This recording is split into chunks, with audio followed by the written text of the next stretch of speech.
नमस्ते। आज हम एक ज़रूरी अपडेट पर बात करने वाले हैं, खासकर उन लोगों के लिए जो हरियाणा में सरकारी नौकरी की तैयारी कर रहे हैं। जी नमस्ते।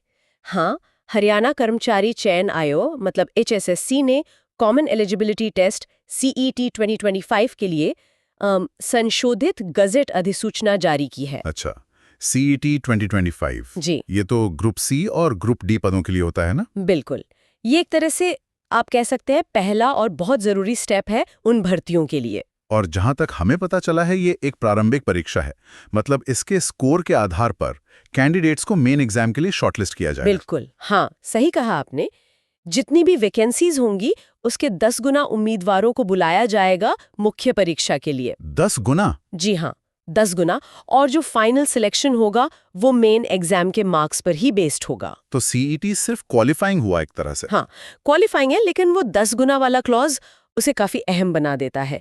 मतलब अच्छा स्कोर इसमें भी लाना होगा। सही बात है। कंपटीशन तो यहीं से शुरू हो गया और HSSC जल्दी ही इसके लिए रजिस्ट्रेशन भी शुरू करेगा। जी बिल्कुल, जल्द ही उम्मीदवार 2025 CET के लिए अप्लाई कर पाएंगे। तो चलिए जरा इस नोटिफिकेशन की मुख्य बातें समझ लेते हैं।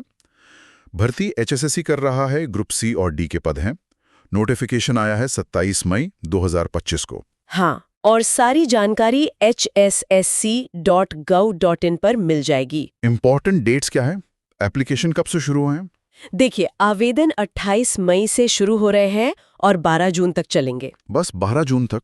टाइम तो काफी कम है। हाँ बिल्कुल, और फीस जमा करने की आखिरी तारीख 14 जून 2025 है, तो मतलब उम्मीदवारों को जल्दी करनी पड़ेगी। और फीस का क्या है? फीस जनरल, OBC, EWS के लिए 500 रुपए है। ओके। और SC, ST और दिव्यांग उम्मीदवारों के लिए कोई फीस नहीं है, 0। अच्छा, ये बढ़िया है।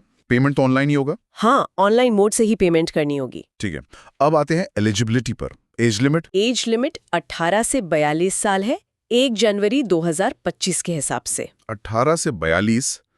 ये तो काफी बड़ा दायरा है। हाँ, मतलब फ्रेशर्स से लेकर अनुभवी लोग भी अप्लाई कर सकते हैं। और क्वालिफिकेशन? ग्रुप सी के लिए 12वीं पास या फिर ग्रेजुएट होना चाहिए, और ग्रुप डी के लिए 10वीं पास काफी है। ये पहले जैसा ही है। चलिए, अब सबसे जरूरी चीज, एग्जाम पैटर्न, इसकी बात करते हैं। हाँ, ये जानना बहुत जरूरी है तैयारी के लिए।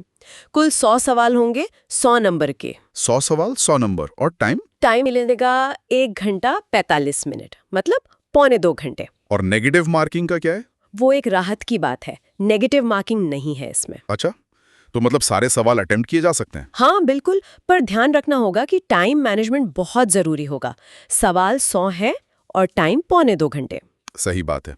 अब सब्जेक्ट्स का वेटेज देख लेते हैं, क्या क्या है। देखिए, जनरल नॉलेज और कंप्यूटर दोनों मिलाकर 15 सवाल हैं। ओके, 15। रीजनिंग के 15 सवाल, मैथ्स के 15, इंग्लिश के 15 और हिंदी के भी 15 सवाल। ये तो हो गए 75 सवाल, बाकी के 25? हाँ, यहीं पर वो खास बात है। बाकी के पूरे 25 सवाल हरियाणा जनरल नॉलेज से होंगे। 25 सवाल? मतलब 25% वेटेज सिर्फ हरियाणा जीके का? जी हाँ बिल्कुल। ये पैटर्न साफ दिखाता है कि स्टेट स्पेसिफिक नॉलेज पर कितना ज्यादा फोकस है। इसका तो सीधा असर पड़ेगा तैयारी पर। कैंडिडेट्स को हरियाणा स्पेसिफिक टॉपिक्स पर ज्यादा ध्यान देना होगा। निश्चित रूप से हरियाणा का इतिहास, भूगोल, कल्चर, करंट अफेयर्स, ये सब बहुत महत्वपूर्ण हो गया है। हाँ, ये शायद उन लोगों के लिए फायदेमंद हो जो हरियाणा के ही हैं या अच्छी जानकारी रखते हैं। ये हो सकता है उन्हें शायद थोड़ी बढ़त मिल जाए। तो मतलब ये CET सिस्टम जो शायद प्रोसेस को आसान बनाने के लिए था, अब हरियाणा जीके पर इतने फोकस के साथ एक नई चुनौती भी ला रहा है। हाँ, कह सकते हैं ये तैयारी की दिशा को काफी हद तक तय करेगा। तो कुल मिलाकर जो भी उम्मीदवार हरियाणा में ग्रुप सी और डी की सरकारी नौकरी चाहते हैं, उनके लिए ये CET 2025 एग्जाम एक बहुत इंपॉर्टेंट पड़ाव है।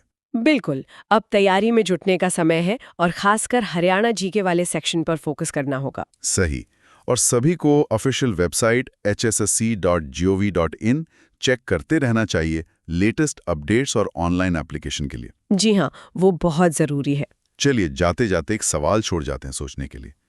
ग्रुप सी और डी जैसे अलग अलग तरह के पदों के लिए क्या ये कॉमन टेस्ट वाकई भर्ती प्रक्रिया को ज्यादा प्रभावी बनाता है? और दूसरा ये कि हरियाणा सामान्य ज्ञान पर इतना ज्यादा जोर देना, क्या ये उन नौकरियों के लिए जरूरी स्किल्स का सही पैमाना है, या फिर ये स्थानीयता को तरजीह देने का एक तरीका है? इस पर सोचने से शायद उम्मीदवारों को अपनी तैयारी को और बेहतर दिशा मिल सके।